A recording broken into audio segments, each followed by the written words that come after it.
Hi guys, BuildZoid here, and today we're taking a look at another one of my questionable purchasing decisions. Though this time, in my defense, this motherboard was listed as used. What showed up as my door was more like 4 parts not working than used. The socket was bent to, like, the pins in the socket were beat to hell.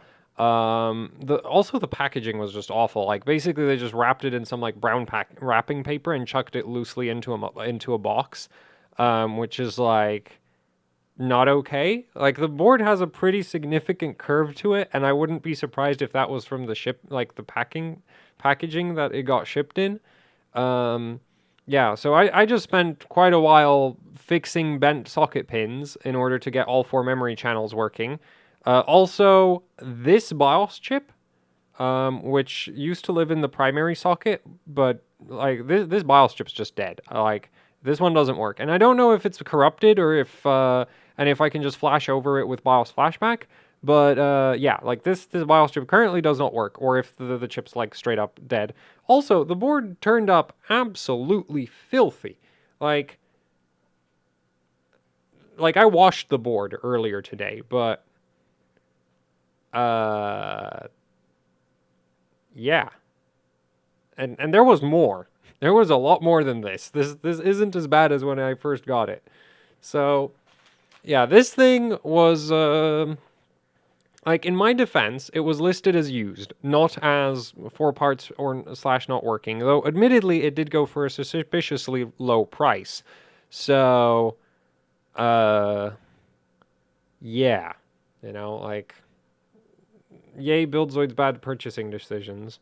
But it is up and running now, and we do have all 4 memory channels, which I'm just going to prove. So what we're going to test right now is, can we actually overclock the memory? Because it's kind of the thing I'm really wondering about right now is, like, yeah, so it does see 16 gigs, but the thing is, if the pin contact isn't good, then the memory overclocking might still be, like, not really a thing. We're just going to go to 2400. These DIMMs don't really go past 2400, so we're just going to go with something that I know should work.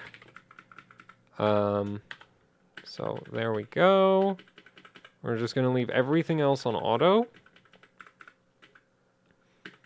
And we're going to do DRAM voltage 1.7.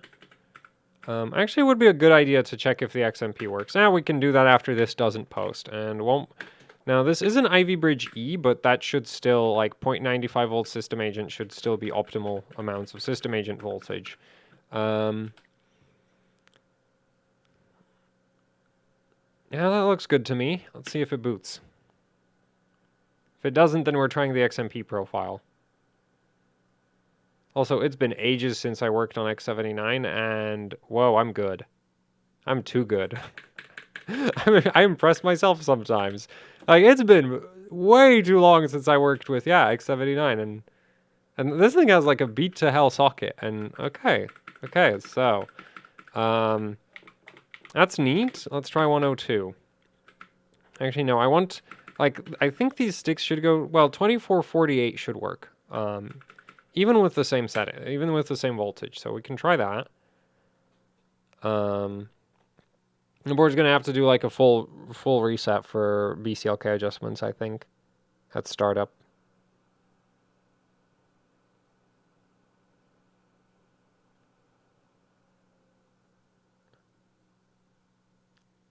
And yeah, okay, it still fires right up. That's 2448. We do have 16 gigs of memory still detected. I'm just gonna check the SPD info. Everything okay. So yeah, I guess I fixed the bent pins. So I have a working Rampage 4 Black Edition. Hooray! This is like, so now I have the complete collection of like X79 motherboards worth owning, that aren't made by ASRock. I don't have any ASRock X79 boards. They did make some really wacky X79 boards. Like, well, actually, ASRock just generally makes wacky motherboards. And some of them are good, and some of them are like, please no. I'm like, no. Anyway, I don't know how the ASRock X79 boards are, but honestly, like, they're, well, I like the Z390 Phantom Gaming ITX, but that's not really a wacky motherboard. And the X299 OC formula is fine until the VRM freezes over and then it stops working. Oh no, the Z87 MOC formula, however, that one's awesome. I actually like that board. That board's actually straight up just good. So yeah, ASRock does make some good boards. I'd say most manufacturers sometimes make good boards. All of them also regularly make terrible, terrible, terrible motherboards. So anyway, yeah, I have a Rampage 4 Black Edition. It now works. We are going to do a PCB breakdown of it eventually. Not sure when. And I guess let's talk about sort of the like, well, so I already showed you it was filthy, so I washed it. That was one of the things I did. Also, we should really shut this down because I think it's going to overheat if we keep running it like this. The VRM on this thing isn't, well, more like X79 CPU. Like, a lot of people think, like, FX chips were really power-hungry 32 nanometer chips. Those people just never saw a overclocked 32 nanometer 6 core. Though admittedly right now we're on a 4820K, which is a 22 nanometer chip, but yeah, it's still very, very, like, the X79 chips just in general are pretty damn power hungry. Anyway, so yeah, it runs, that's great. Let's tear it down. It runs, it overclocks RAM. Like, what more could you ask for, right? Like, it's not like I'm going to be running a quad GPU setup on it. So if all the PCIe slots don't work, that's not really a massive concern for me. Yeah. So one of the things I did that I shouldn't have done with this board is I tried to reflow the chipset because like basically what the board was doing. Actually, I think we can demonstrate that right now. Is I'm just gonna flick it over to the backup BIOS position, and like, so with the BIOS chip that, like, with this BIOS chip, which I pulled out of the primary position, it would just do this. So I thought it was like, oh, maybe the chipset, because the board was really, like, the board is still pretty bent. So I was like, maybe the chipset BGA is gone, and so it doesn't see the BIOS or something. I don't know. Bad troubleshooting procedure. Really, you should check everything. Like, you should check, like, basically everything else before trying a reflow. And honestly, I don't even know, like, what justification there is for, like, swapping the BIOS chips other than, like, well, the board has two BIOS chips. And the thing is, the dual BIOS switch wasn't working. Like, right now it works, but when I first got the board, it wasn't working. And so, you know, it was one of those things where I was like, well, maybe the first BIOS chip is just dead, which is weird, but maybe it's corrupted, maybe it's just, who knows. So I was like, well, it would be really easy to just pull the other BIOS chip and move it over into the primary socket, because the dual BIOS thing wasn't working. Which that was like the dual BIOS not working. I was like, maybe there's something wrong with the circuitry down here, maybe chipset again. Like, I don't know why. Don't judge me. I make dumb decisions very regularly. I bought this thing. What more do you want? What more would you want from me? Anyway, so yeah, the dual BIOS not working was like, that's weird. But anyway, so just pulling the chip out, swapping it over, that fixed it. So yay, board works. The other thing, the board for some reason had all of the PCIe slots disabled. This is right here for enabling and disabling PCIe slots. Super useful if you have like a quad GPU setup with like water blocks, or you're just extremely lazy and you don't feel like pulling, GPUs out. You can just disable one using the dip switch up there. Now you can also do it with air-cooled cards, again, if you're just extremely lazy, like I am. So that's why I like it, because I don't normally run quad water-cooled GPUs, but also if you're on liquid nitrogen and you're running quad GPUs, you can, flick them on and off without having to worry about, like, pulling them out of the board and that kind of thing. So anyway, so that for some reason was set to disable all the PCIe slots. So when I first got it to fire up, it was like, why no GPU? That's just a matter of realizing, wait a minute, the switch position is wrong. And yeah, so now I just need to finish cleaning up all of the heat sinks that this board comes with, because they are still, like, absolutely filthy. Like, so far I've just cleaned the board and the hold down bracket, and that's it. And I guess let's show you the socket, because even after all the pin bending that I've done, even with all the pin bending I've done, you can still very clearly tell that the pins are freaking bent. It's just like previously they were so bent that they didn't make contact, so the CPU wouldn't see all of its memory sticks. Actually, I'm not sure. Like, the thing is, when I first got the board, I didn't even try to turn it on because it was like, well, none of the pins are like. The pins were so messed up that it was like, yeah, if this turns on, it'll be more luck, like it'll be a miracle. So I just didn't bother. I just went straight to trying to clean up the pin situation. Honestly, if I was like, I know some people who would have honestly just sent the board straight back, but like, I'm an idiot, so I was like, but I want a working Rampage. Like, I want a working Rampage 4 Extreme more than I want the 80 quid that I spent on it.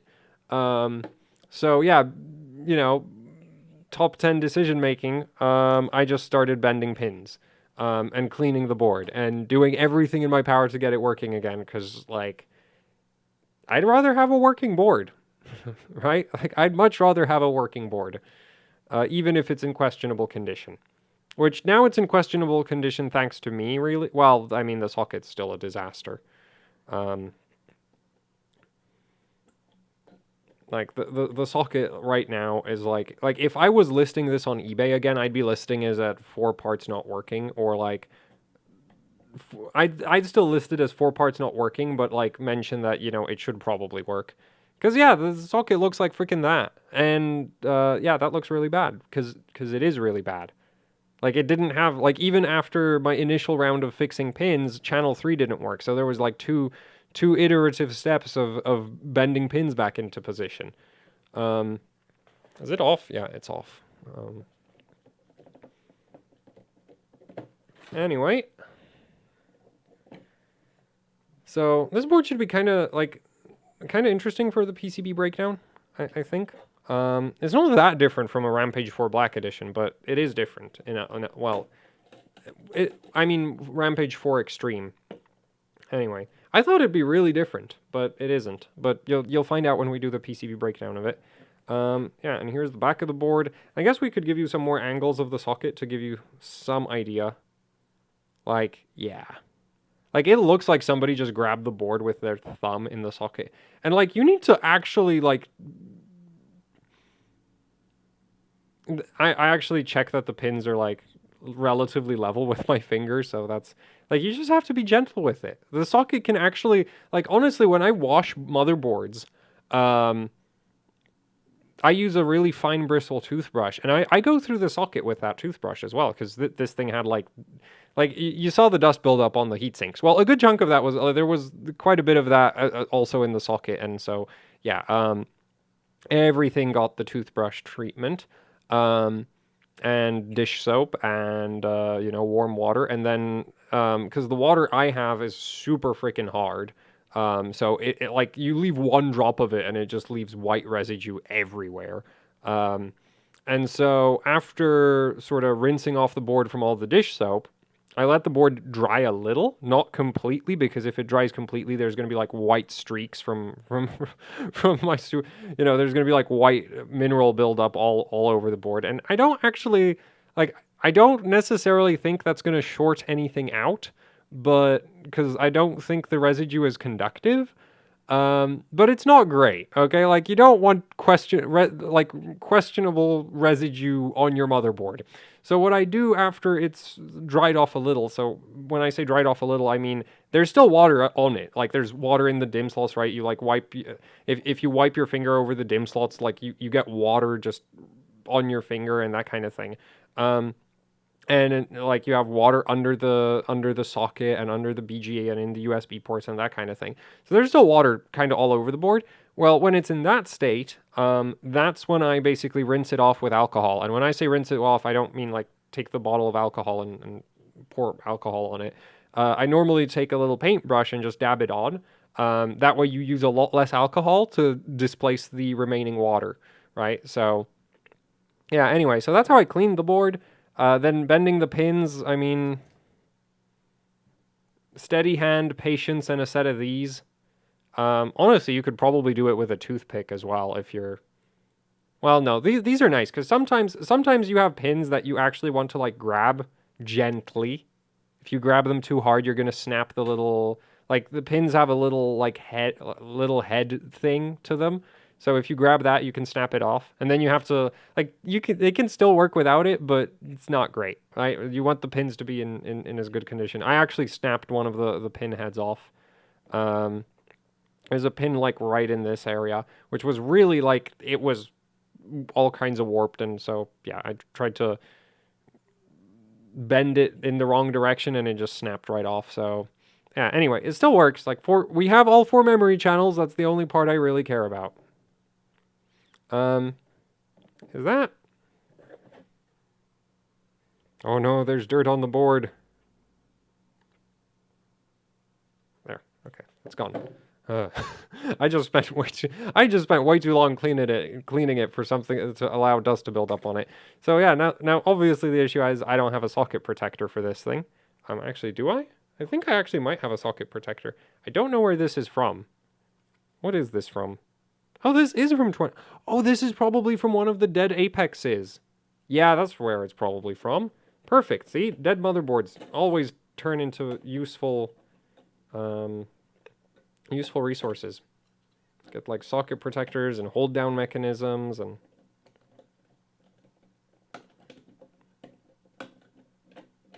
okay. Go. And so now I just need to clean up the heat sinks and got a working Rampage 4 Black Edition. I'm very for 80 quid, which, you know, if it were, which if it actually came working condition, that would have been an amazing deal. As it is, it's kind of like, well, if I didn't manage to get this to turn on and all 4 channels working, that would have been really, really stupid. But I did make it work, so yay me.